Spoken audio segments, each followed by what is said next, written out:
We're in Salisbury Cathedral in southwest England. This is an early Gothic church. In England, we divide the Gothic into three periods: the early Gothic, the decorated Gothic, and perpendicular. And so here we're at an early moment in the development of the Gothic style here in England. In France, you could imagine the great Cathedral of Amiens being built at the same time. But this is so clearly not a French cathedral. This is a typical English cathedral in its layout and in its scale. It's enormous, but it doesn't reach the heights of the French cathedrals during the High Gothic period. That's not to say that this is a low ceiling. The vault towers above us, and so it really is just lower in comparison. And one of the ways that the architect emphasized that horizontality is by the use of a stone that we call Purbeck Marble. And it's this dark grayish brown color, and it's used to articulate some of the horizontal members that draw our eye down. You can see that especially if you look at the interior elevation above the nave arcade in the second level, which we call the gallery. We see typical Gothic decorative motifs like quatrefoils and pointed arches, but in Purbeck we see these bundled columns that have a depth and energy to them. And they emphasize the linear. It's as if the entire church is outlined with slender columnar forms.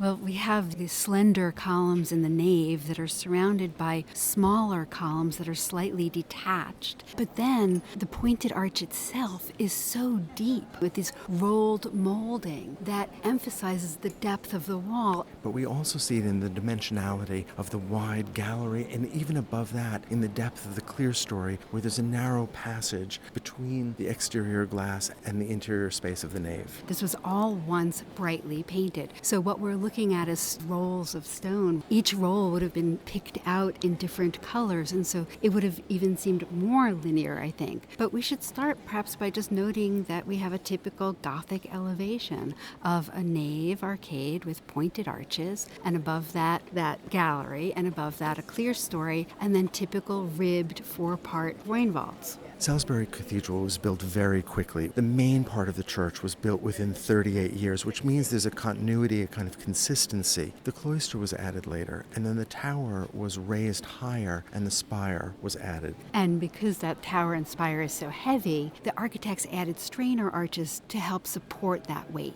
Not only are English cathedrals known for these very long plans, in fact, so long that they often have at the east end an additional choir known as a retro choir. And we have a second transept, which allows for additional chapels, which are often not found along the nave. One of the other ways that the architect emphasized the horizontal as opposed to the vertical is that we don't have colonnettes that rise from the floor to articulate the ribbed groin vault. Instead, the ribs of the vault spring from these corbels. But what's really fun is right at the base of each of those is a sculpted head. That emphasizes this interest in the decorative that is such a characteristic of English cathedral architecture. And I'm looking too at the gallery level where the two pointed arches meet and these decorative ball flowers. Like all English churches, this one has gone through substantial changes. The choir screen that separated the church in two, the lay people in the west end of the church from the most sacred part, the east end. And we're lucky that a piece of that choir screen survives, and it's beautifully decorated with painted angels in the spandrels and gabled niches that would have once held statues. And some wonderful examples of ball flowers.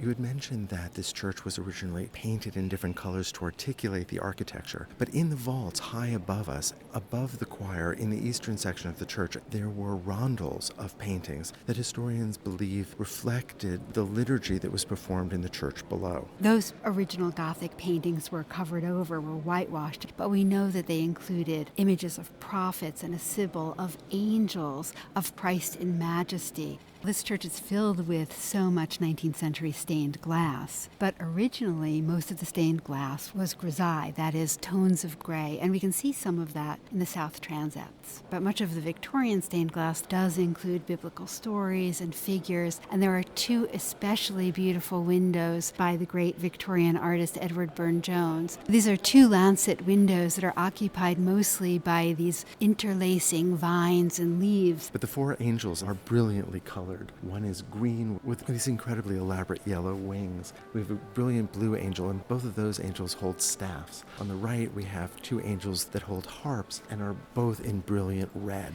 It's lovely to see these Burne-Jones windows here at Salisbury Cathedral. We've walked outside. The outside is so different from French Gothic cathedrals of the same period. At Amiens, begun the same year as this church, you have a massive porch with deep portals that draw you in. And here we see 3 doorways. And I'm really struck by how modestly scaled those doorways are.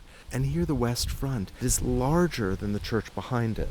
Now, the figurative sculpture that we're seeing today in the niches, the vast majority of it is modern. It's from the 19th century, and we're not even sure how much sculpture was originally here in the 13th century when the church was built. If you look closely at the screen of figures just above the central doorway, there are small openings, and there's a passageway behind this that we believe was used for people to sing from during liturgical festivals that took place outside the west front of the church. The conceit would be that the sculptured figures that we see were actually singing to the crowd below. Salisbury Cathedral, this early English Gothic style church, will have an enormous impact on buildings that are constructed later as the English Gothic style develops. And looking at the church centered in this large close, the church's grounds, it's impossible not to think of the early 19th century painter John Constable and his multiple paintings of this church. Well, the church does sit in a field and rises steeply up from that, and Constable gives us that impression so well, and the spire that reaches up toward the heavens, and the sense of man's yearning for the divine is very much present